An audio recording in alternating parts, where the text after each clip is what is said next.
Okay, I want to give a little bit of background information into why I give these videos and get these downloads. And I didn't actually know what was going to happen when I started the YouTube channel. I was kind of doing it more about my journey with Teddy, and then I've been getting downloads since I started really meditating, which was in around 2020 or so. I mean, I believe that all of us are psychic and that we get downloads all the time. It's just you may not recognize it as that. And I think that we all have these psychic gifts. It's just whether or not you choose to kind of meditate and develop them more, essentially. But that's my personal belief. I think I've always been very, very sensitive to other people's energies. I had people tell me crazy stories from when I was a child of like breaking down crying in like certain situations, and just like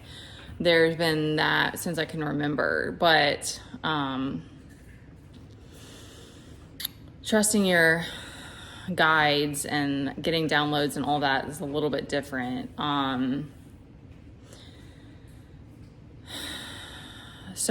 I wanted to give some kind of hopefully helpful advice from some things that I've been through, and kind of hopefully some understanding of like why I'm doing this and such. So, and I'm just following my intuition. So that's first of all. It's strange for me as well because it's still novel for me too. And it's hard to feel. I struggle with self-doubt too, just like the rest of us. And it's hard to feel like credible for things like this. So, especially when it's like, there's a lot of like witchiness in my mom's side of the family, but this is not something that I know that any of my family members do. So, okay, so quick background. So yeah, I was with my ex and we were together for a few years. We went through a rough patch.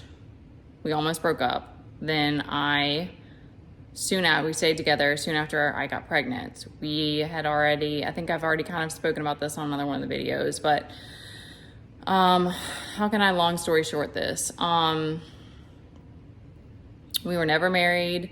So he had got a job in Florida. We lived there for a while and we decided to just go our separate ways. And I have worked many different jobs and kind of entrepreneurial even, but like I've never had a full-time career, and I was a first-time mom.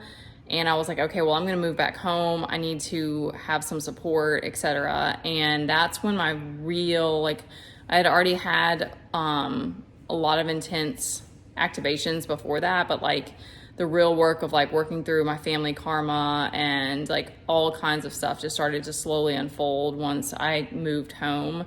And then not until 2021 did I really start getting into like the energetics of like working the trauma and doing shadow work and working it through my body. So I started getting downloads somewhere in there. And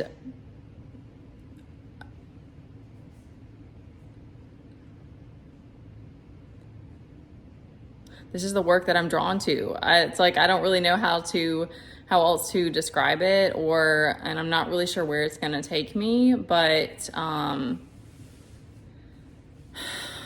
going to come on here and speak more about my story once it kind of comes to me and I can kind of piece it together, because I guess, to like kind of give a general idea, it's just, I gave pretty much all of my power away, not even realizing that I was doing that with Teddy's dad.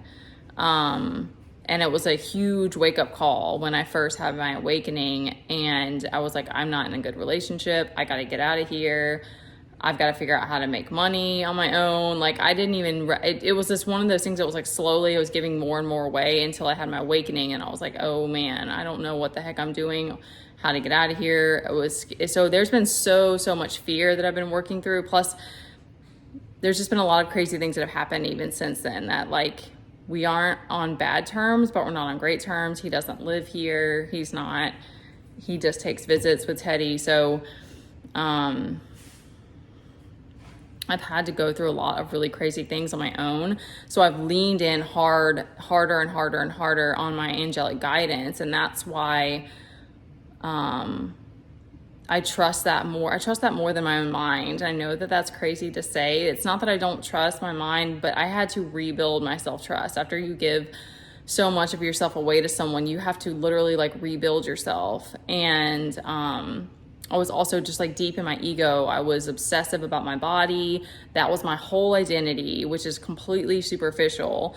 And so I was just completely going against my soul's path, essentially. Like that's what it felt like. It was just like so far away that I had to like go through all these crazy tower moments to come back and stuff. So, but what I wanted to add is that, I don't know if this is going to post because I know I have this rambling thing that I do. It's just not organized in my head right now, but you're never alone. Like, you know, if you're someone that's like, I've always been a little bit of a lone wolf and I enjoy solitude, but even if you're not that type of person, if you're ever by yourself and you're talking to yourself, there's someone that's listening. And I don't like see visuals of my angels. I do a little bit, like sometimes when I'm meditation, I feel them like wrap their arms around me. And because that's one of those things that's like very, like being in that cuddle position and that fetal position and being hugged is like very warm. It's very like such a safe space for me. There's a piece of that from my childhood that kind of ties in. But anyway, so it doesn't have to be, but I do hear, they do speak to me, and it is in like phrases and sentences. So it doesn't have to, you know, it's different for different people. Some people say that they see them and they had like different things. So, but it helps to know that, because it's like we think that we're alone a lot. And I don't know anyone that it doesn't get to. Like I said, I love my solitude, but I still feel alone sometimes. And I have Teddy. And that he was the other piece I wanted to tie into this. That's something that hit me very recently, is like I've been giving more. I've felt that way for like, he was part of my awakening, as I had all of these issues that were coming up and I was projecting onto him. There was resentment from my childhood and these different things. And somehow I knew that it was mine to deal with. But anyways, we had a tough time. I had a very tough time as a first-time mom. And I didn't hate being a mom, but it took me a long time to really come around and embrace it. And like for us to build a better relationship, that took a lot of time.